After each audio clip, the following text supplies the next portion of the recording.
예, 계속해서 강의를 진행하도록 하겠습니다. 5번에는 이제 제목이 이제 높은 곳에 계신 하느님, 이제 나는 믿나이다 뭐 이렇게 하면서 믿나이다 그러면서 이제 높은 곳에 계신 하느님부터 이제 본격적으로 이제 하느님에 관련돼서 이제 이야기를 시작을 합니다. 예, 하느님은 믿음의 대상이시죠. 그리고 간결하게 말하자면은 그리스도교적 공동체의 선포의 내용이 됩니다. 내용이 됩니다. 그래서 선포의 내용. 하느님은 믿음의 대상이면서 선포 내용이 된다라는 겁니다. 그래서 이 하느님이라는 말에 대해서 물론 이제 하느님이냐 하나님이냐 뭐 이런 얘기 제가 했는지 모르겠네요. 기억이 저도 안 나네요. 이것은 이제 고유한 이제 표준어로 쓰여진 말이고 이거는 이제 숫자 1과 님을 붙인 건데 이거는 사실은 이제 국어의 문법에 맞지 않는다라는 얘기를 했던 것 같아요. 오히려 했으면은 한 분이 맞는 거죠. 특별히 이 님이라고 할 때는 이렇게 숫자랑 붙이지 않는다. 어떤 임금님, 선생님, 뭐 스승님이라든지 뭐 두목님, 그러니까 명사랑 님을 붙이는 것이지 숫자랑은 붙이지 않는다는 것입니다. 그래서 이제 그런 면에서는 이제 하느님을 하는 것이 맞겠고요. 이 신관념은 뭐 물론 뭐 다양하게 그 역사적으로 철학적으로 많이 논리가 되고 뭐 이렇긴 하겠지만 사실 그거 가지고는 알 수는 없다. 그래서 토마스 아퀴나스 그리스도교 교회의 한 교부라고 얘기했는데 여기서 토마스 아퀴나스가 옛날에 올바르게 표현했던 것이 이제 하느님은 일반적 종류의 안에 일반적 종류 안에 계시지 않는다라는 것입니다. 이걸 얘기했고요. 우리는 그리스도교적 신앙 고백 안에 하느님을 높은 곳에 하느님이라는 말로 그렇게 해서 요약을 한다는 것입니다.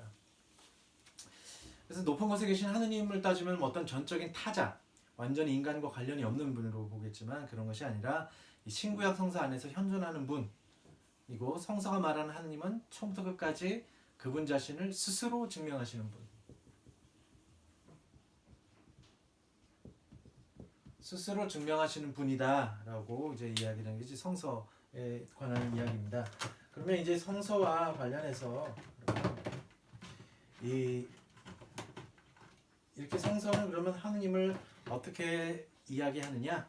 하느님을 어떻게 이야기하냐? 뭐 방금 전에도 봤겠지만 하느님께서 하시는 뭐 사역, 뭐 역사하심 뭐 이런 말도 쓰죠. 역사하심은 이 창조, 그 다음에 계약, 구원입니다. 방금 전 뭐 다른 장에서도 이제 이야기했죠. 근데 이것이 창조, 계약과 구원이 그러면 하느님의 창조지만 가장 근본적으로 누구랑 관련이 있느냐? 예수 그리스도와 관련이 있죠. 그래서 그 이야기를 하는 겁니다. 예수 그리스도의 이름과 관련을 맺지 않는 한 이것은 아직 우리에게 잘 알려지지 않는 것이다 라는 것이고요. 그러니까 하느님을 성서적 의미로 해서 말하려는 사람은 언제나 당연히 하느님만 이야기해서는 안 되고 예수 그리스도와 함께 이야기를 해야 된다는 것이 이 장의 이제 하나의 그 핵심적인 내용입니다. 근데 이런 것들 창조와 계약과 구원을 그럼 왜 하느냐? 왜 하느냐? 이것에 대한 것들이 이제 하느님의 자유로운 사랑의 사역, 역사하심인 것이죠.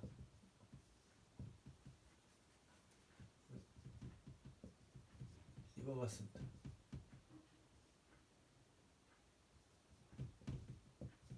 이건 역사할 때 이겁니다. 아마 사역은 또 반대말이겠죠. 사자가 이렇게 되고 여기 이렇게 되고 뭐 역사하심입니다.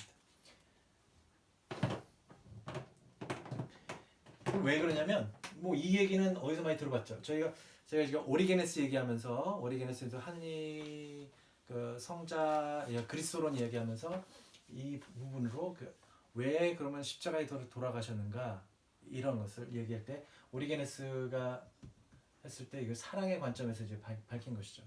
이런 것들은 다 사랑의 역사하심에서 오리게네스를 생각할 수 있게 된 것이고요. 그래서 이것은 하느님, 예수 그리스도, 성령까지 합쳐서 삼위일체적인 관점에서 이제 해석을 해야 되지 단순히 뭐 하느님 혼자, 성령의 혼자, 예수 그리스도 혼자 이런 의미는 아니라는 거죠. 그래서 이 삼위일체적으로 그래서 이제 편협한 유일신론을 이제 넘어서는 것입니다. 그런데 이제 근데 다음의 표현은 뭐냐? 이게 6번인데요. 6번 아버지 하느님에 관련됩니다. 결국 이제 아버지 하느님 이제 뭐 했을 때 그 한 분이신 하느님 그리고 높은 곳에 계신 하느님 유일무이하신 하느님은 아버지시다. 그분은 아들이시며 그리고 그분은 성령이시다. 그분은 한 분 하느님이시다. 사도신경의 이 세 조항의 내용은 서로 분리될 수 없다는 겁니다. 그러니까 첫 번째는 나는 믿나이다. 한 분이 뭐 천지를 만드시고 하느님 한 분 아버지 하느님 아버지를 믿고 예수 그리스도를 믿고 성령을 믿고 이게 첫 번째 조항은 성부 하느님, 두 번째는 성자 예수 그리스도, 세 번째가 이제 성령을 믿습니다에 대한 내용이죠. 이 사도신경의 구성이 그렇게 되어 있는데 그 중에서 이제 이 내용 뭐냐? 그럼 결국은 뭐 전통적으로 이제 이런 표현을 했습니다. 데데오 트리노 데데오 우노 세 분이신 세 분 하느님을 말하고 한 분 하느님을 말하는 것 이런 겁니다.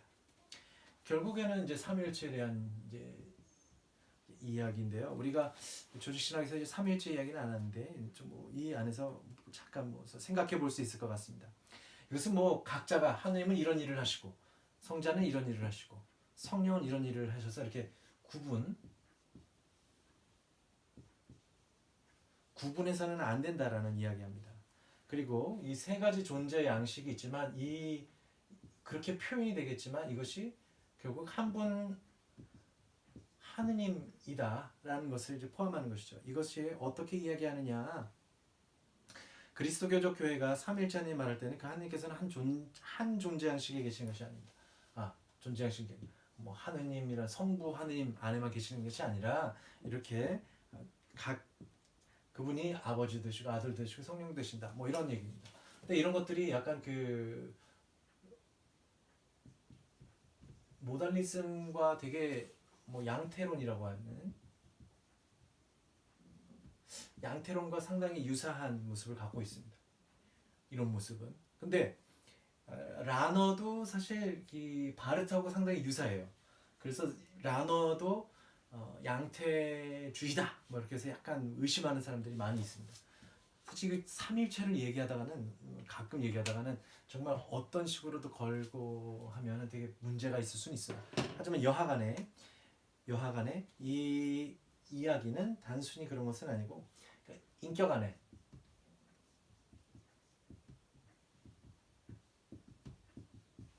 인격의 만남 안에서 이제 표현될 수밖에 없다는 것인데요.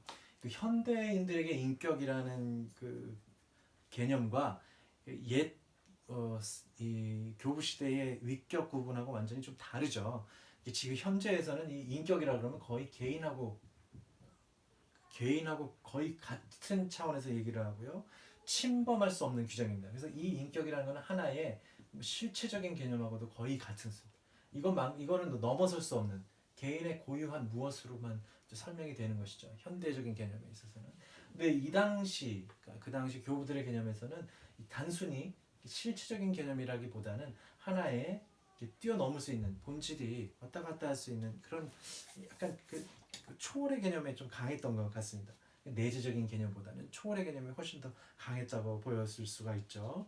그래서 여기서 이제 성서와 사도신경이 그러면 아버지 하느님 아버지라고 했을 때 이 아버지라는 것은 뭘까?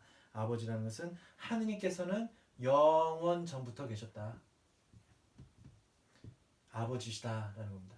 근데 아버지라는 얘기는 뭐냐? 결국엔 물론 이제 인간이 어쩔 수 없이 이야기를 표현한 건데 아버지가 있다는 것은 뭡니까? 아들이 있다는 것을 이야기하는 겁니다. 아들이. 혹은 뭐 아들 아니면 딸.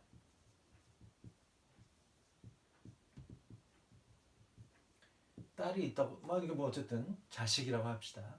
아버지가 있다는 것은 뭐 당연히 어머니가 있다는 얘기겠지만 이것은 크게 하나로 뭉뚱그려서 얘기할 수 있겠고 이 안에서도 자식이라 자녀를 이야기할 수 있겠죠. 이것이 아버지 되심입니다. 이것은 하나의 그래서 구분으로만 존재한다는 겁니다. 구분으로. 그리고 아버지라는 것이 하나의 그냥 그 개별 존재가 아니라 이 자녀와의 관계 안에서만 형성이 되는 것이기 때문에 이것이 연합된 관계다. 그러니까 신성 안에서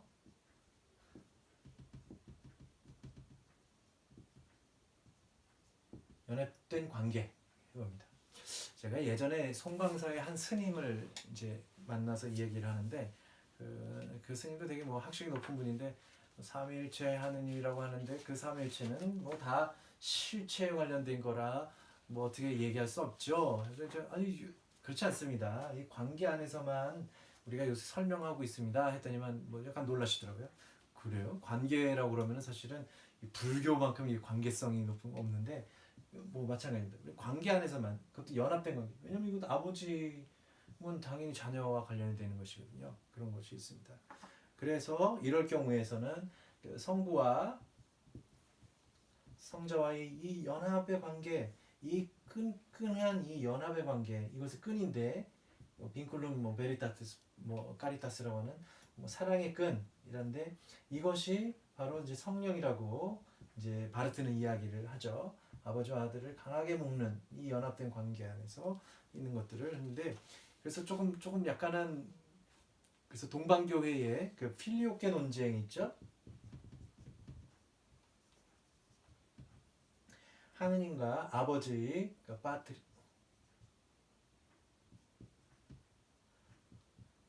아버지와 아들과 더불어 성령께서 뭐 이렇게 나오시더라 유출되시 뭐 이렇게 나오신다 뭐 나신다 뭐 이렇게 했을 때 이 부분을 두고서 동방교회에서는 아 저기 이단이다라고 막 그 비판했던 것이 있습니다. 근데 바르트는 오히려 이 관계를 모르면서 어떻게 성령을 이야기하느냐라고 하면서 동방교회를 약간 완전하게 가련한 친구들 뭐 이렇게까지 조금은 뭐 이렇게까지 얘기하는 겁니다. 그래서 이제 어떤 관계냐? 관계라는 것은 낳는 자와 낳음을 받은 자 그렇게 연합된 관계 안에서 성령의 근원이고 그래서 이것을 그 사랑의 끈 뭐 이렇게 이야기합니다. 그래서 어쨌든 간에 그러면 하느님은 어떤 분이신가? 그 자기 규정 그러니까 자기 하는 자신을 규정하시는 분으로서 자신을 통해 존재하는 분이다.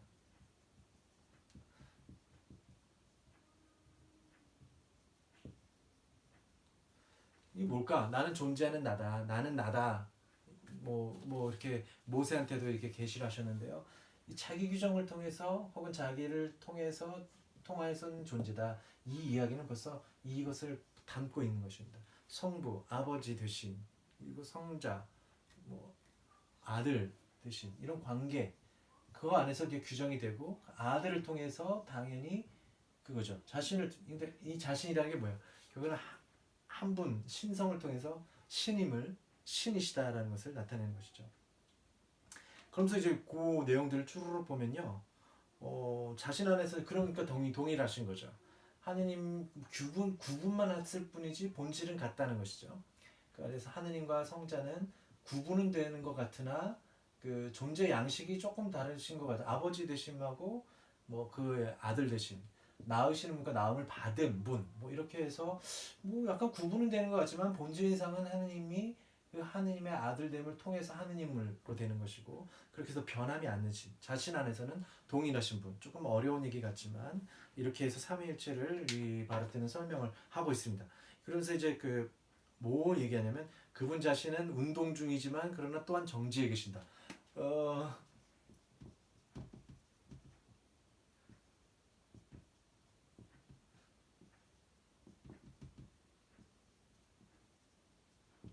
그 무슨 얘기냐? 프리머스 모토라는 얘기는 처음에 첫 운동을 이렇게 시키시는 분 그리고 운동하시면서 운동되는 분 이것이 이제 부동의 원동자라고 표현을 했는데요. 이건 이제 아리스토텔레스와 이제 토마스 아퀴나스 이야기입니다.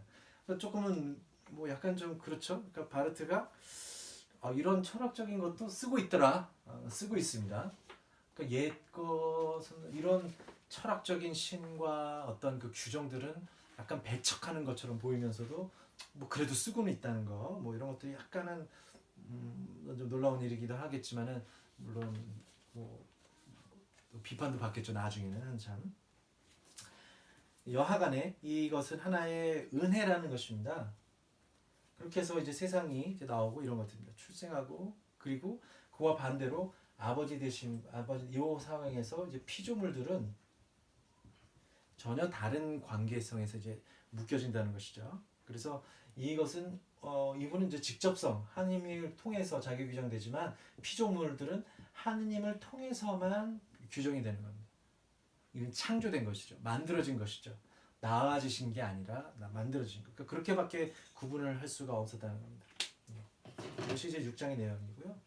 7번 전능하신 하느님에 대한 얘기를 합니다. 이 전능하신 하느님이라는 것은 바르트가 얘기하듯이 이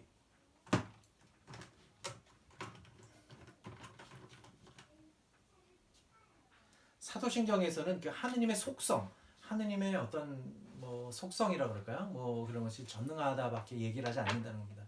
하느님은 완전히 의롭다, 하느님은 완전하시다, 뭐 그 외에 뭐 하느님은 뭐 이렇게 뭐 이런 다른 어떤 속성을 얘기해봤자 사도신경에서는 무조건 유일하게 전능함에 대해서만 이야기를 합니다. 그래서 그런지 하느님, 그러니까 우리는 그래서 칼바르트 중에 대표적인 어떤 명제 같은 건 뭐랄까요? 주장 같은 건 뭐냐면 우리는 하느님을 말할 수는 있지만 하느님에 관해서는 말할 수 없다라고 얘기를 합니다. 하느님을 말할 수 있지만 하느님에 관해서 말할 수 없다. 그러니까 우리는 계시를 통해 하느님이 계시다라는 걸 알고 그분이 이 사도신경처럼 전능하신 분을 아는데 하느님이 뭐 어떠시다 이것에 대해서는 사실 우리는 알 수 없는 거라는 겁니다. 그거는 이제 인간의 말이라는 것이죠. 뭐 그래서 이제 가장 기본적으로 이제 그런 얘기를 이제 하는 것입니다. 그러니까 다른 것들은 하느님을 지시하는 것이지 직접적으로 하느님을 파악한다는 것은 불가능하다라는 겁니다. 우리가 뭔가를 파악한다는 것은 그것이 어떤 속성을 가지고 있다는 것을 아는 것이죠. 이것에 실체가 있고 그것에 따른 어떤 뭐 우유적인 성격이겠지만 뭐 이런 본성이 어떻다. 뭐 인간은 웃을 수 있는 존재다. 인간은 또 특별히 뭐 두 발로 뛰는 존재다. 인간은 놀이하는 사람 뭐다 이렇게 생각하는 존재다. 뭐 이런 것들 다 정치적인 존재다. 뭐 이런 것들은 다 하나의 그런 본성 그런 것을 이제 파악한다는 뜻인데 하나님은 그런 것에서 이제 벗어난다는 것이죠. 그래서 이 하느님의 전능하다는 것은 뭐 권능과 이제 관련이 있습니다. 권능 모든 것을 이제 능히 모든 것을 이제 뛰어넘어서 하실 수 있다는 것입니다. 그래서 이 무력함, 무능하고는 이제 관련이 없다는 것이죠. 물론 이제 그럼 그럼 하느님이 그럼 낮아지시고 케노시스 하느님도 있는데요? 라고 얘기를 할 수 있는데 이것은 하느님께서는 뭐냐면 can 하실 수 있다와 will 하려고 한다. 이 모든 것들을 다 포함할 수 있습니다. can에는요. 그래서 하느님의 can에는 뭐가 있냐면은 can not까지도 가능한 겁니다. 할 수 없는 것을 하는 거예요. 혹은 하는 것을 안 할 수 있는 원하는 것과 같이 있기 때문에 안 되는 것을 하실 수 있겠지만 할 수 있는 것도 안 할 수 있다는 겁니다. 할 수 있는 것도 안 하시는 것 그런 것이죠. 그래서 이제 권세라는 것, 권세는 이제 세상의 이제 권력이 같은 것이죠. 그래서 이것과 이제 이 모든 것을 뛰어넘는 것을 뜻하는 겁니다. 뛰어넘는 것을 뜻하는 겁니다. 그래서 히틀러를 언급할 때 어떻게 했는가?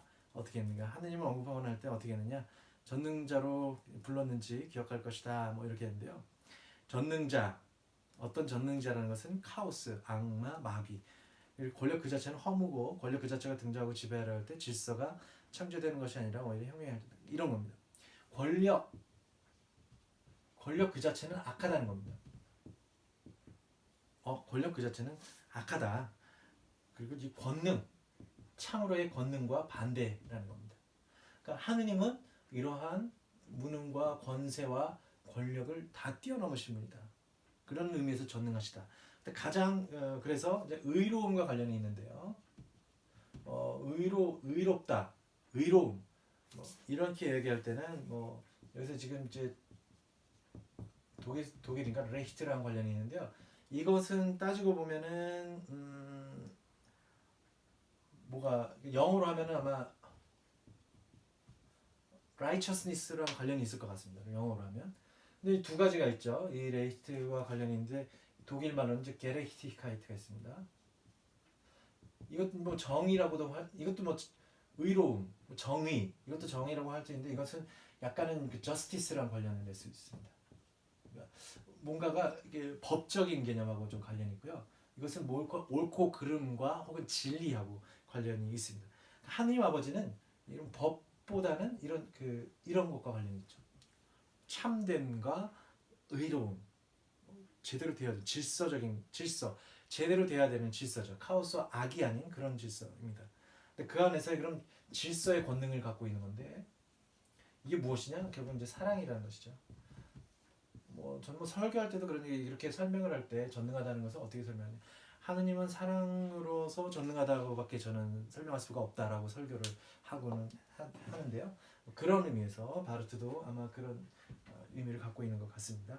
사랑의 질서와 사랑의 질서만이 이 모든 것들을 다 설명할 수 있다는 것이죠.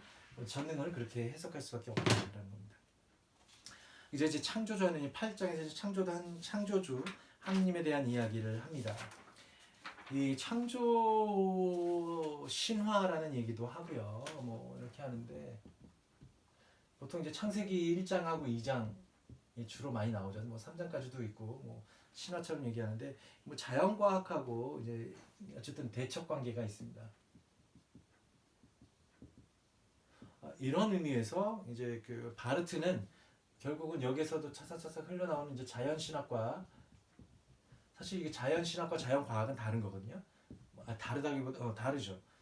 그리고 자연 철학도 있는데 자연 철학과 자연 과학하고도 물론 이 영향을 줄 수 있는데요. 자연 철학이라 했을 때 조금 다릅니다.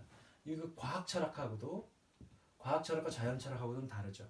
이 자연 철학과 자연 신학이 사실 살짝 같이 어울려 가기도 합니다. 근데 이 자연 신학 중에는요. 자연 철학과 함께 움직이는 영역이 있고요. 그래서 그 과학 철학과 영역에서 함께 움직이는 부분이 있습니다. 자연 신학에서는요. 그래서 보통 이제 자연 신학에서 이제 첫 번째가 이제 데이즘이라고 하는 이신론. 뭐라 그러네? 다른 말은 변신론이라고도 하는데 어쨌든 이신론입니다.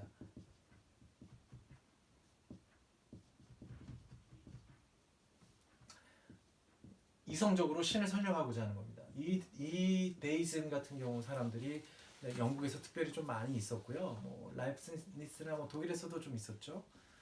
신을 어떻게든 과학적으로 설명하고자 하는 사람들이었습니다. 과학적으로 이제 좀 하고 그래서 이 우주를 봐라. 우주가 이렇게 질서정연하게 이렇게 있는 것은 과연 누군가 그렇게 하지 않았으면 해서 하느님이 계시다라는 것을 이제 하였던 사람입니다. 그런데 그런 것에 대한 것은 사실은 하나의 이러한 창조에 관한 설화는 과학하고는 거리가 먼 것이고 하나의 유비다라고 설명을 하는 겁니다. 어떤 것이냐? 믿음에 대한 인식을 이야기하는 것이죠. 그럼 창조를 어떻게 설명할 수 있느냐? 창조는 은혜다. 어떤 은혜냐? 우리가 지금 현존하게 된 것에 대한 것을 이야기하는 지금 우리가 이렇게 이야기하는 것이죠. 근데 이런 것을 곧장 넘어간 것은 하나 뭐냐면 이것의 가장 적절한 표현은 성사에 관한 이야기가 사실 이 안에 나오지 않거든요. 그 성사에 관한 이야기를 하다 보면은 오히려 이 부분을 더 자연스럽게 할 수 있는데 아마 바르트에게는 성사성에 대한 이해가 부족했다기보다는 이것이 너무 이제 로마 가톨릭적인 생각이라서 사실 그런 것을 이제 감안해 두지 않은 것으로 저는 보고 있습니다. 창조는 또 이런 은혜고요. 하느님과 피조물 사이를 구분질 수밖에 없는 겁니다. 창조를 통해서는요. 구분되는 현실성에 따른 것입니다. 그래서 이 피조물들이 누릴 수 있는 것은 완전한 자유가 아니라 피조적인 자유죠. 피조적인 자유죠. 왜 그러냐면은 우리는 한꺼번에 두 가지를 할 수가 없어요. 한꺼번에 두 가지를 다 선택할 수가 없다는 것이죠. 그런 것이고요. 또 무로부터의 창조, 인간이 할 수 있는 창조, 누릴 수 있는 자유는 뭐냐면 있는 것에 대해 있는 것 안에서 이렇게 뭔가를 만들어내는 건데 하느님은 그것이 아니라 그런 것을 뛰어넘어서 만들어내시는 분은 그러니까 그런 차이가 있는 것이죠. 또 우리 각자는 절대적인 어떤 절대적인 필연이 아니라 우연적인 피조물은 우연적인 그 성향 안에서 우연성을 갖고 있다는 우연성을 갖고 있고요. 이 우연적인 존재라는 것입니다. 그래서 이것 안에서의 자유가 있다는 것이 이것 안에서의 그러니까 그러니까 하느님 안에서는 필연과 자유가 뭐 우유라고도 할 수 있는 필연과 우유가 구분이 되지 않습니다. 그냥 같아요. 인간에게는 왜냐하면 우연성은 우연적인 존재이기 때문에 필연적인 것을 가져오기 위해서는 무언가가 선택해야 된다는 것이죠. 그러니까 자유도 제한받을 수밖에 없다라는 것을 이제 이야기를 합니다. 그래서 피조물 스스로 자기가 구원을 할 수가 없기 때문에 그런 얘기를 합니다. 여기에서 이제 악에 대한 이야기가 좀 나옵니다. 창조론에서도 이제 악에 대한 이야기가 나오는데요. 요 부분은 다시 뒤에 예수 그리스도의 죽음의 부분에 있어서 다시 한번 그 악과 그 고통에 관한 부분에서 하겠지만 먼저 보면 이 부분에서 바르트가 얘기하는 것은 악의 존재, 악이 존재한다는 것은 뭐냐면 죄로 인해서 하느님과의 분리가 일어나는 겁니다. 하느님과 분리됐다는 것이죠. 그리고 그것은 왜 그랬냐? 불순종 때문에 그렇게 된 것이다. 하느님께서 계획하셨던 질서, 사랑의 질서와 또 올바름의 질서를 거스르게 되면서 그 불순종하게 된 것이죠. 그 질서를 파괴되고 그 질서 바깥으로 놓이게 되면서 하느님과 분리가 되기 때문에 그런 것이고 그것이 이제 죄가 됐다는 것이죠. 이것 자체가 하나의 그 거대한 악이라는 겁니다. 악의 그냥 총체성으로 그런 것입니다. 그렇게 돼서 이렇게 돼서 하느님의 질서로부터 떨어지게 돼서 이제 우리는 뭐 타락도 하게 되고 그다음에 이제 파멸의 길로 이제 추락하게 된다는 것이죠. 그래서 어떤 왜 그러냐면 인간의 자유가 불완전하기 때문에 그렇죠. 그러니까 온전한 것을 선택할 수 있으면 좋은데 그렇지 않기 때문에 그런 것이고요. 이 계획에 없었던 일들이 이제 벌어진 것이죠. 하느님의 질서 안에 들어오지 않는다는 것. 그리고 어떤 악이 존재한다는 것이 뭐냐면 악이 왜 존재하느냐? 그러면 바르트 입장에서 악이 왜 존재하냐? 이것이 하느님께서 아니요 라고 말했는데 그것에 대해서 불순종이 일어났고 그렇기 때문에 죄가 발생했고 그렇게 해서 악이 나왔다는 겁니다. 하나님께서 아니요라는 것을 요 말 자체, 요것이 어떤 가장 현실적으로 악이 존재한다는 것의 어쨌든 보증이라고 할까요? 뭐 실증이 되는 것이죠. 하나님께서 아니요라고 한 것이 있다는 겁니다. 그것이 바로 악이라는 것이죠. 그 맥락으로 이 바르트는 이제 설명을 하고 있습니다. 그래서 그래서 이제 피조적인 존재도 사실 하느님께서는 선하지 않은 것을 창조한 것은 아닌데 선하지 않은 것을 창조한 것이 아니고 어떤 것든 다 좋게 창조를 하셨는데요. 어떤 피조적인 존재도 그래서 선하지 않은 것을 갖지 않는 겁니다. 그래서 피조물들도 사실은 다 그러니까 존재는 선이다라는 스콜라 학에서 나오는 명제가 있습니다. 존재하는 것은 선이라는 것입니다. 그것을 같이 따라가는 것이죠. 존재하는 것은 선이다. 근데 그 뭐냐? 악이 왜 존재하냐? 하느님이 아니요 한 것이 있어. 하느님의 계획하신 창조의 질서의 계획 안에 아니요 한 것에 대한 것을 그것을 스스로 해서 악이 발생했다는 것을 볼 수 있습니다. 그래서 우리가 선이 문제가 뭐냐면 창조의 목적을 우리가 막 질문하게 되는데 그럼 왜 창조했느냐? 라고 했을 때 존재가 선하다는 것을 이제 증거를 하기 위한 것인데 사람들이 묻죠. 그럼 왜 이 세상에는 악이 있느냐? 악이 있느냐? 그래서 바르트는 무슨 얘기를 하냐면 너무 성급하게 우리가 이것이 악하다라고 세계가 선하지 않다고 해서 슬퍼할 것이 아니라 성급하게 그것이 악하다라고 말할 것까지는 없다는 것입니다. 선하지 않은 세계 우리가 보기에 선하지 않다. 아니 그 세계도 선하다는 것이죠. 하느님 보시기에. 그럼 왜 그러냐? 그것은 인간이 증인이 돼서 하느님의 행하신 일들을 증거할 수 있는 능력을 갖고 있기 때문에 이 선하지 않은 세상에서도 선함을 증거를 해야 된다는 것이라는 것이죠. 물론 이제 뭐 이렇게 따지면 약간 좀 사변적일 수도 있겠지만 이 칼바르트가 이 악에 대한 이야기를 이제 우선 던져놓기 시작합니다. 라이프니츠는 이 세상은 하느님이 만약에 세상을 창조하셨으면 이 세상은 가장 완전한 세계라고 했어요. 안 그랬으면 벌써 다른 세계들이 존재했을 거라는 것이죠. 지금과 같은 세상은 존재하지 않았을 것이라고 이제 유추를 한 것이죠. 추론을 한 내용입니다. 예. 계속해서 이제 9장에서도 마치 이제 하늘과 땅에 관한 이야기인데요. 하느님께서 하늘과 땅, 이것은 뭐냐면, 그래서 이제 처음에 이제 시작하는 얘기는 이제 이 그리스도교 이 세상 신앙 고백, 그리스도교적 세상 신앙 고백은 그 수백 년의 시간을 거치면서 하나 이상 많은 세계성을 뚫고 나왔다는 겁니다. 이 사도신경 신경은 그 당시에 있었던 다양한 세계상이 있었어요. 무슨 헬레니즘 로마의 세계상들이 다양하게 제국주의 다양하게 있었는데 이걸 다 뚫고 나왔다는 것이죠. 또 그래서 이 믿음은 이런 다양한 세계상을 뚫고서 나왔다는 자유롭다는 겁니다. 거칠지 않는다는 것이죠. 이 세계상 하나를 더 뒤집어 씌우면 그것은 이 그리스도교의 못을 이제 잃어버린다는 것이죠. 이 모든 것들을 하나를 통합하는 것이 이제 세계관인데요. 독일어 단어입니다. 웰트안샤움이라는 단어인데 이것은 하나의 철학과 종교를 가지고 있다는 것이죠. 그럼 예를 들면 불교적인 세계관, 무슬림 세계관은 이제 그리스도교적 세계관하고 뭐 비슷할 수도 있는데요. 어떤 부분에서는 동의가 안 될 수 있는 여전히 토론이 가능하고 토의해야 되고 투쟁해야 되는 부분들이 있다는 것이죠. 그래서 그런 것을 봤을 때 이 세계관을 가지고 씌워서는 안 된다. 그리스도적인 믿음을 그 얘기를 하고 있고요. 왜 그러냐면 나치 세계관 했을 때는 큰 문제가 됐던 것이죠. 또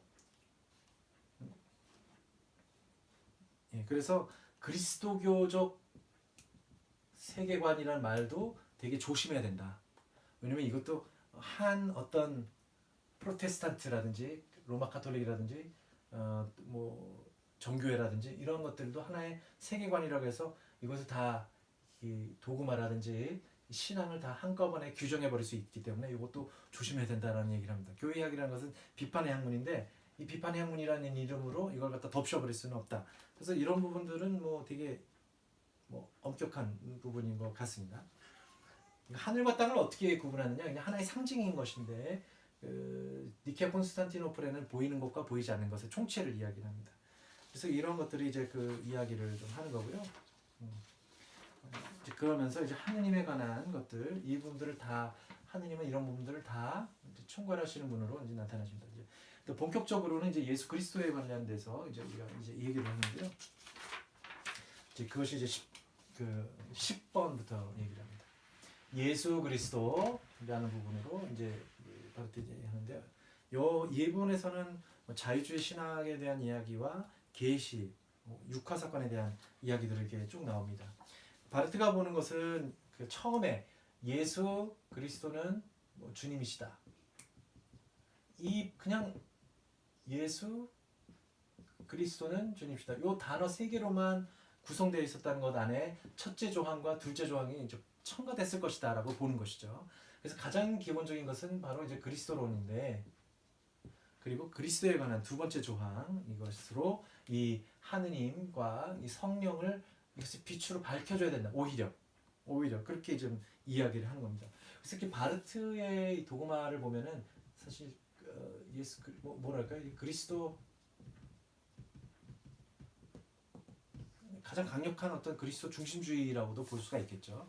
그래서 이제 이 그리스도의 중심주의를 깨려고 신론을 가지고 이제 얘기하거나 성령론을 가지고 이야기를 하는 경우도 많이 있었죠.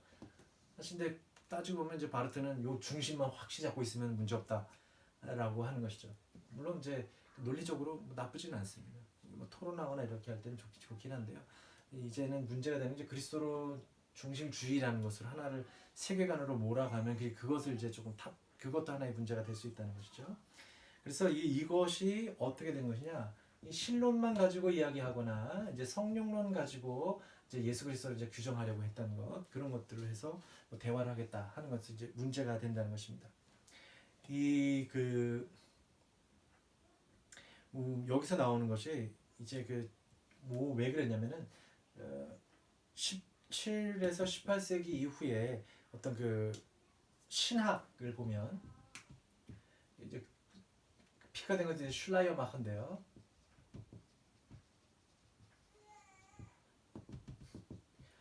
슐라이어마흐에서 시작된 이 신학도 이게 물론 이제 헤겔에게서 시작한 신학이 있습니다.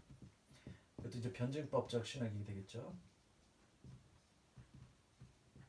그럼 슐라이어마흐에는 변증법이 없냐? 있긴 있겠지만 가장 중요한 것은 그 안에서는 이제 체험, 감정, 게필이라는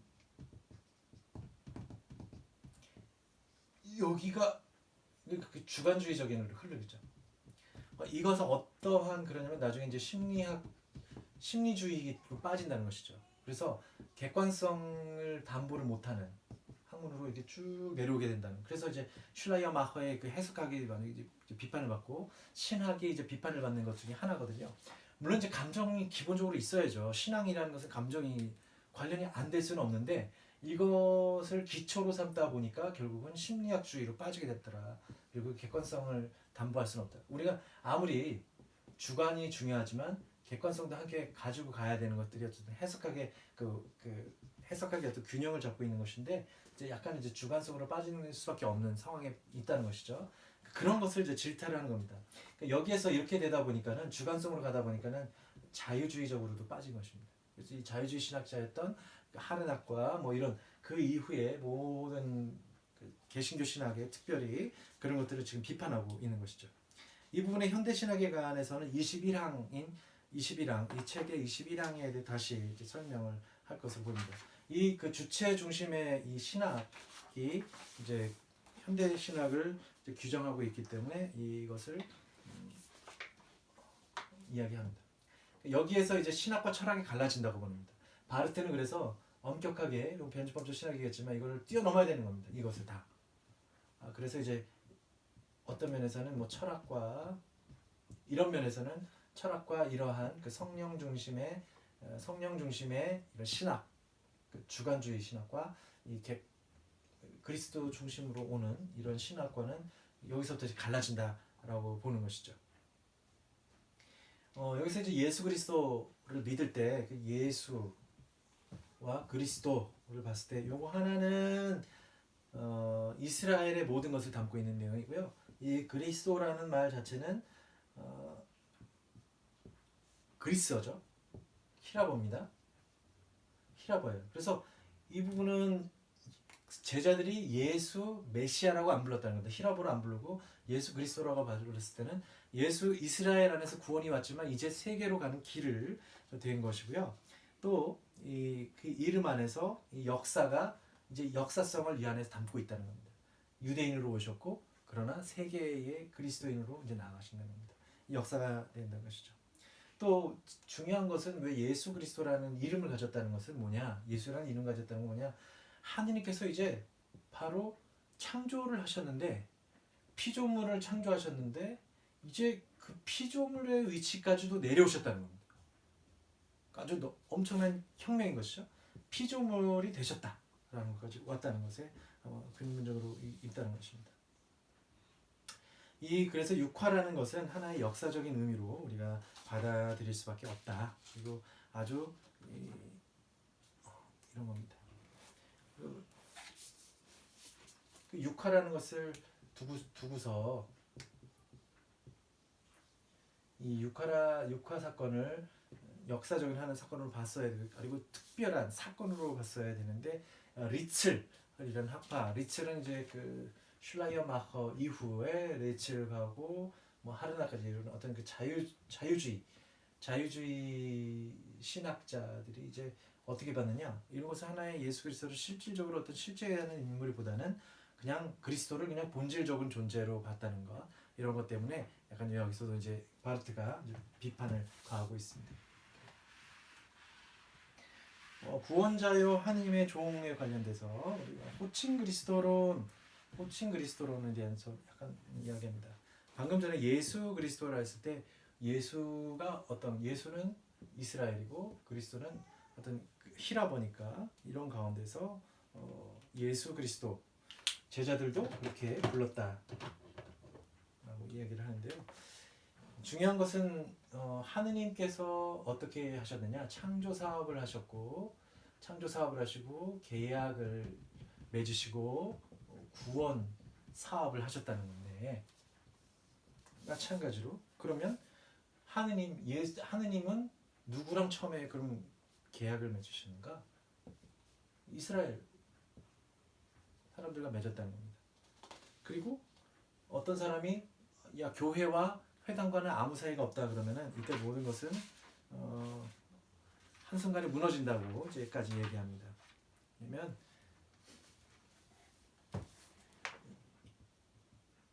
세계관과 관련이 있는 것이죠.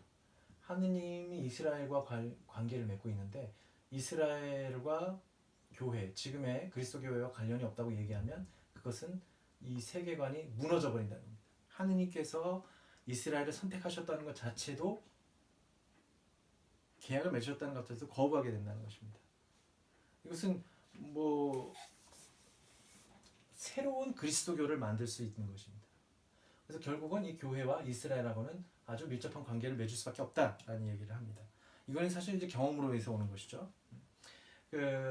이 책에는 그 일화를 이제 설명을 하는데요.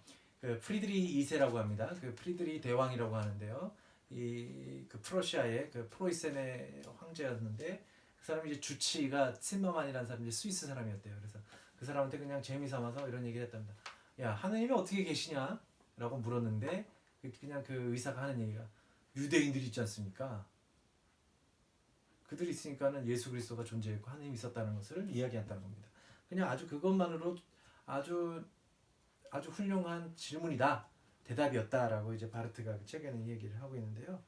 이게 왜 그러냐면요, 이 나치가 결국은 반유대주의,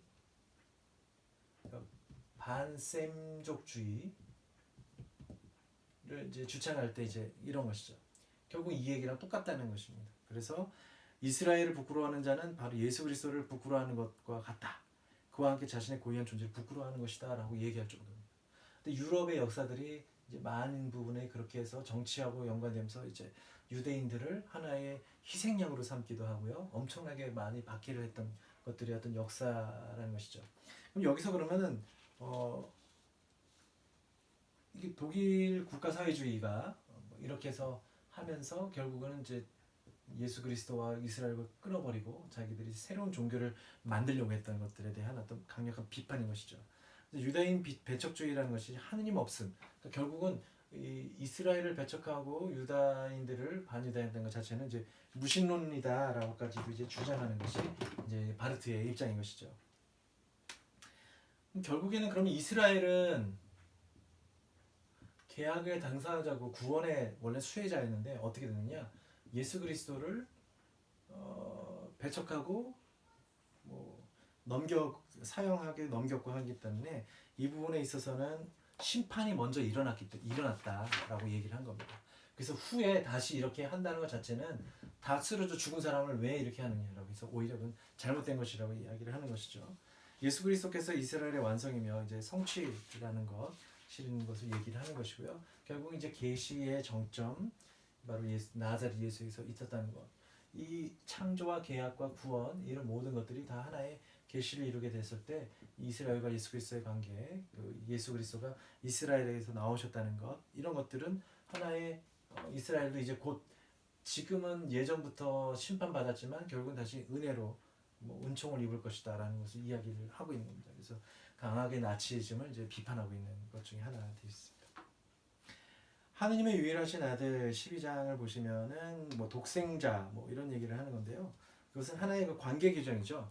오로지 다른 분이 아니라 그 아들 한 분과만 관련을 맺고 있다. 관계 안에서 하느님 자신을 규정을 하는 겁니다. 아까 그 규정을 3일체론 이야기하면서 했는데요. 여러분들이 그 신앙 고백문 칼바르트도 이런 얘기합니다. 그 니케아 콘스탄티노플 신경이 이제 381년에 있었고 그것에 대해서 이 신경을 대해서 이건 말도 안 된다. 믿을 수 없다. 또 가장 많이 나오는 게 성경에 없다. 이런 겁니다. 성경에 없는 내용을 갖다 우리가 믿을 게 뭐 있느냐 이런 것인데요. 이것이 이제 정통주의를 표방하게 되는, 바르트가 정통주의를 표방하게 되는 아마 이유였던 것 같습니다. 왜냐면 이제 자유주의자들은 야 이런 것들은 성경에도 없는 것이었고 이게 뭐 하나의 그 제국의 교회, 그러니까 그 당시에 아까 말했죠, 다양한 세계상을 뚫고서 신경이 나온 거란 말입니다. 이걸 다 뚫고 나온 것이었는데 그렇지 않다. 야 무슨 로마 제국, 동로마 제국의 황제 어쩌고 해서 이것이 결정이 된 거 이럴 것이다. 이렇게 해서 불만을 갖게 되고 아마 그런 탄식을 하게 된 그런 사람들을 만난다는 겁니다. 뭐 그때도 아마 지금도 그럴 거예요. 지금도 그런 사람들이 있을 거예요. 물론 어떤 신경을 비판 없이 받아들이라는 얘기는 아닌데요. 그렇게 해서 비판하는 사람들 이야기를 들었을 때는 뭐 제동을 걸을 수 있었다는 겁니다. 아니 그 당시에 살았을 때 사람을 우리 한번 생각해 보자는 겁니다. 이거 목숨 걸고 한 겁니다. 목숨 걸고. 이 당시에 반대해서 귀양가고요. 콘스탄틴 황제의 이 콘스탄틴 황제의 그 삼일체론 말고 아리우스주의를 표방했을 때 왜냐 하나의 제국, 하나의 왕, 뭐 황제, 하나의 제국, 하나의 교회, 하나의 하느님 이 무조건의 이 그 뭐 하느님 한 분만을 주장하는 사람들, 나머지 예수 그리스도는 피조물 중에 으뜸, 반신 반인 뭐 이렇게 주장했던 것들에 강력하게 항의를 했던 사람들인 겁니다. 이 삼위일체론주의자들이. 그래서 그런 것에 어떤 그 기본적으로 그 당시에는 자기의 목숨을 내걸고 순교할 각오로 해서 진리를 지키겠다고 하는 그 가능한 모든 세계상들을 다 뚫고서 나왔다는 것을 한번 존중하게 되면은 그렇게 얘기를 할 수 없다는 것이죠. 저도 그것에 대한 동감을 합니다. 우리가 사실은 해석학을 하게 되거나 역사를 공부할 때 그것에 대해서 지금의 상황은 그겁니다. 야 지금의 입장에서 야 그거는 잘못했어, 그건 잘못했어가 아니라 사실 이걸 이렇게 될 수밖에 없는 상황은 그대로 두고 이걸 보고 지금 내가 안 그러는 것이 중요한 것인데 나는 그렇게 해서 야 이게 이런 나 이래서 안 돼, 이렇게 비판을 하면 자기가 의롭게 되는 건 절대 아닙니다. 자기가 스스로 의롭게 돼야죠. 이것을 비판하는 이것은 감안하고 이것을 비판하기 이전에 비판하더라도 그것에 따른 실천을 자기가 하지 못하면 결국은 더 악한 사람이 될 수밖에 없다는 겁니다. 그런 것은 반드시 확실히 하시고 그렇습니다. 그래서 이 뭐 정통주의다 이것이 뭐 힐압 신학이다라고 해서 공격하는 것은 뭐 불합리하다는 겁니다. 그 당시의 상황은 힐압적인 신학으로 사실 따지고 보면 힐압 철학을 가지고 와서 그것을 갖다 해석해내고 그렇게 공격하는 사람을 반박했다는 것은 뭐냐? 결국은 토착한 거예요. 토착화.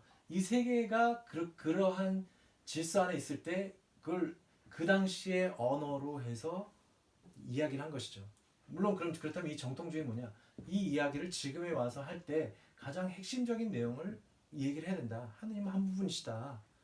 다른 세계관이 그리스도교를 덮어서 줄 수는 없다.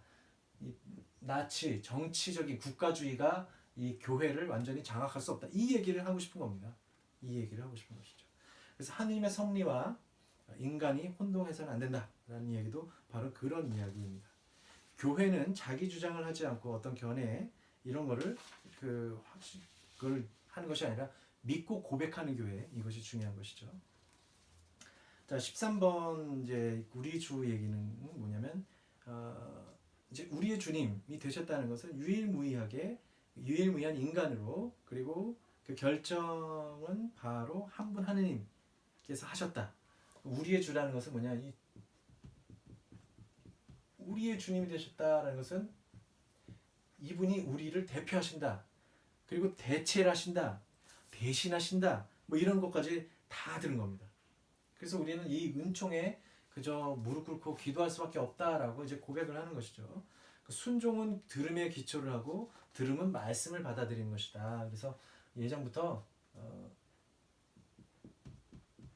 피데이 엑스 아우디투라는 말을 씁니다. 믿음은 들음에서부터 온다라는 이야기를 하는데요. 그와 같게 이야기를 지금 하고 있는 겁니다.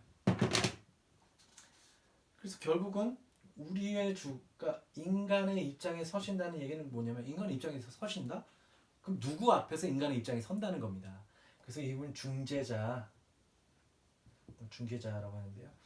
우리가 그때 그리스도론을 하면서 아마 절대적 중개자 얘기를 했던 것 같습니다. 어떻게 절대적 중재자라든지 절대적 중보자. 왜 예수를 절대라는 말을 쓰는가에 대한 것들은 아마 그때 설명을 드렸던 것 같습니다. 참여하시면 좋겠고요. 그래서 이런 면에서 우리의 주님이 우리를 대변해 주시고 대신하신다. 이것은요, 이를테면 어떤 도덕적이거나 종교적인 특성을 갖지 않는다는 겁니다. 도덕적이거나 종교적인 특성으로 치환하려고 했던 사람들이 바로 자유주의자였던 것이죠. 물론 자유주의가 갖고 있는 것들이 좋은 점들이 많아요. 그걸 여기서 뭐 바르트의 입을 빌려서 그 사람들이 다 나쁘다라는 얘기가 아니라 이쪽을 이렇게 치환을 하려고 했을 때가 문제가 된다는 것이죠. 환원시키려고 했을 때 그런 것을 이야기합니다. 그래서 약간 객관적 질서로 들어와야 된다라는 겁니다. 아닌 건 아니다라고 얘기를 해야 되는 것이 이제 바르트의 입장이었던 것이죠. 그래서 이제 이 배경은 다 나치하고 연관이 되어 있습니다. 나치하고 연관이 됐고 전쟁을 일으키려고 했던 것들에 다 연관이 되어 있습니다. 예. 그래서 공동체가 그럼 뭐냐? 과연 이분이 예수 그리스도 우리의 주님이시다는 걸 선포해야 된 것이고요. 그래서 이 교회라는 것들로 이제 이야기가 되겠습니다. 성탄의 비밀과 어떤 기적에 관한 얘기인데요. 뭐 성탄의 비밀보다는 신비가 낫겠죠. 성탄의 신비. 이 안에서 이제 드러나는 것은 이제 성탄, 동정녀 마리아에게 태어났다. 성령으로 잉태됐다. 성령으로 잉태되어 동정녀 마리아에게서 성령으로 잉태됐다. 이 이야기는 뭐냐면 특징적인 게 두 가지가 있습니다. 하느님께서 자유로운 은혜로부터 인간이 되셨다. 그러니까 현실적인 인간이 되셨다라는 것이 있고요. 그래서 그것이 영원한 말씀이 육신이 되셨다. 라는 것을 이야기하는 겁니다. 그리고 이것이 하나의 육하의 신비인데 그리고 성령에 의해서 그것도 동정녀에 의해서 탄생됐다라는 것들이 이제 가장 독특하게 이제 표현하는 것인데 이것 중에는 이게 결국은 아주 중요한 부분이었어서 사도신경이나 니케아 콘스탄티노플 신경에서는 이 부분에 대해서 얘기를 합니다. 그러니까 가톨릭 교회에서는 이 사람들이 이 부분에서 이제 십자성어를 그어요. 십자성어를 걷고요. 더 옛날에는 막 무릎도 꿇고 그랬다고 합니다. 십자성어를 긋고 그렇습니다. 특별히 근데 이게 그럼 그럼 왜 그렇게 해? 그러면 이 부분은 참 하느님이요, 참 사람에 대한 고백의 첫 시작이라는 것이죠. 그러니까 하느님이신 예수 그리스도의 역사, 그러니까 이 부분에 있어서 인간이 되셨다라는 것이 그럼 예수가 딱 인간이 된 것으로 끝나는 게 아니라 이것의 주체는 누구냐? 하느님이시, 참 하느님이 이런 일을 벌이신 거라는 겁니다. 그래서 참 하느님이신 분이 인간이 되셨다는 것을 한꺼번에 이야기를 하고자 합니다. 예수만 딱 인간이 된 것이라기보다는 하느님도 인간의 모든 것을 이제 내려오신 그것까지 표현을 한 것이죠. 물론 이렇게 되면 좀 문제가 있죠. 그러면은 십자가에 달리신 분은 그럼 진짜 하느님이냐? 이런 부분에 대해서 막 논쟁이 있었죠. 그런 것이 아니라 하나의 삼일체적인 관점에 있어서 그렇다는 것을 이제 이야기를 합니다. 근데 그 명제는 어디서 그럼 더 확정이 됐느냐? 451년 이제 칼케돈 공의에서 이제 이야기됩니다. 이 칼케돈 공의는 지금도 근데 사실은 이것에 대해서 이야기가 많아요. 칼케돈 공의 그럼 이건 무조건 그런 것이냐? 하지만 이 표현으로 인해서 예수 그리스도의 부활이 설명이 되고 예수 그리스도의 십자가가 설명이 되기 때문에 그 예수 그리스도 삼위일체가 이 안에 설명이 되기 때문에 그렇습니다. 설명이라기보다는 어쨌든 가까이 우리가 인간적인 언어로 표현할 수 있는 길이 되기 때문에 그렇게 되는 것이죠. 그래서 여기서 드러난 사람이 이제 네스토리우스인데요. 이제 키릴루스랑 이제 이 알렉산드리아의 키릴루스랑 이제 대립을 이제 세웠죠. 이 네스토리우스주의가 이제 결국 모르겠어요. 이게 중국에까지 갔다라는 얘기, 경교라는 의미로 중국에까지 갔다라는 얘기가 있었는데요. 그것까지는 지금 제가 설명할 건 아니고 결국은 키릴루스가 이기게 됩니다. 이 키릴루스는 결국 천주의 모친까지 이제 간 것이죠. 테오토코스, 하느님의 모친, 마리아를 설명할 때 이제 하느님의 모친이라고 했는데 네스토리우스는 어떻게 했냐면은 예수의 모친 이렇게 얘기합니다.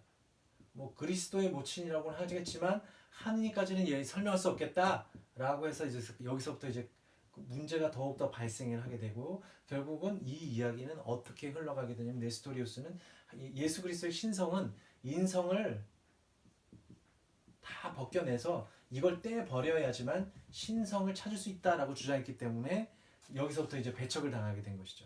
그 이야기가 이제 바르트 이야기입니다. 그래서 이제 그 칼케돈 공회에서는 이 네스토리우스파를 단죄한 건 아니고요. 그 뒤에 이제 에페소 공의회나 이런 데서 더 그 뒤에 있는 공의회 내에서 네스토리우스파들이 이제 지게 되는 것이죠. 그것이 이제 뭐 물론 이제 정치적인 차원이 또 있다고는 합니다. 정치적인 차원이 있다고 하는데 사실 엄밀히 지금에서 보면 뭐 이런 겁니다. 그래서 어떤 사람들은 네스토리우스가 더 이겼으면 좋았을 텐데 뭐 이렇게 얘기하는 사람들이 있어요. 자유주의 신학자들 뭐 다양한 그런 사람들이 있는데 사실 이것도 엄격하게 뭐 하나의 섭리죠. 어떻게 해서 이것이 받아들여졌는가? 이것도 사실 성령에 의해서 어떻게 받아들여지게 된 거죠. 이 한 사람이 주장한다고 해서 다 그런 것은 아니거든요. 그 안에 이제 교부들이 다 모였을 거고 회의를 통해서 한 것이기 때문에 더욱더 그렇습니다. 예. 네, 그 옛 정통주의의 중심 문제. 그럼 이 사람들은 어떻게 하는 것이냐? 이 단일성, 참 하느님과 참 그리스도, 참 사람에 대한 것은 섞이지 않고 변하지 않고 나눠지지 않고 분리되지 않는다. 이런 명제들이 이제 뭐 신학자들의 발명이고 뭐 논쟁이라고 하지만 그것이 아니라 정말 합리적으로 풀어내고 싶은 사람들 그리고 어떤 이단적인 시도들을 그 신비를 인간적 이해 가능성 안으로 해체하는 그런 시도들이었다는 겁니다. 그 이 옛 정통주의의 가장 중심적인 사상은 뭐냐면 사람들을 그 중심 주변에 불러 모으는 것이었어요. 그래서 믿지 않는 사람은 어쩔 수 없지만 정말 그 지점에서 소금의 맛이 싱거워지지 않아야 되겠다. 싱거워지지 않아요. 그냥 뭉뚱그려지면 모든 경계가 질서가 무너지게 되면 하느님과 예수 그리스도의 뭐 이런 것들은 다 그냥 흐지부지 될 수 있다는 것입니다. 이런 부분들은 그 바르트가 얼마나 그 자유주의 신학에서 느꼈던 한계를 이야기하고 있는가를 이제 볼 수가 있어요. 이것은 한 분 예수 그리스도 안에서 실체적 연합, 참 하느님과 참 인간의 인정을 하려 했다. 이 공의회 안에서 정말 노고를 했던 정말 피와 땀을 쏟았던 것들은 결과라는 것을 한번 이야기합니다. 그 성령으로 잉태됐다는 것은 당연히 인간에게서 시작한 것이 아니다. 인간성에서 시작한 것이 아니다는 것은 하나의 반증이고요. 동정녀에게서 태어났다는 것은 그 인간편에서 남성성이 배제되고 있다는 겁니다. 남성성이 어떤 출생에 기여하고 있다는 것이 아니라는 것이죠. 그리고 여자 문제에 대한 유일하고 특별한 그리스도적인 대답이라고 이제 얘기를 합니다. 그래서 바르트가 여기서 뭐라고 하냐면 처녀가 동정녀 마리아가 철두철미 이제 전면에 나서는데요. 하느님께서는 오만하고 고집이 센 인간이 아니라 약하고 겸허한 인간을 택했고요. 역사적인 역할을 담당하는 인간이 아니라 여성으로 표현되는 그 본성적으로 약한 인간을 택하셨다. 뭐 이런 얘기입니다. 그래서 여기서 중요한 것은 물론 목적은 그거예요. 여기서는 인간의 협력 작용이 여성으로 해서 왔다. 오직 그것만이다라는 것을 하려고 했는데 표현은 여성으로 표현되는 본성적으로 약한 인간을 택하심. 이 부분은 지금 그 젠더 감수성이라든지 현대적인 표현으로 하면 어떻게 바꿀 수 있냐면 본성적으로 약한이라기보다는 사회적인 약자에 처해 있는 것으로 보는 것이 훨씬 나을 거라고 생각이 됩니다. 잠시 쉬었다 가겠습니다.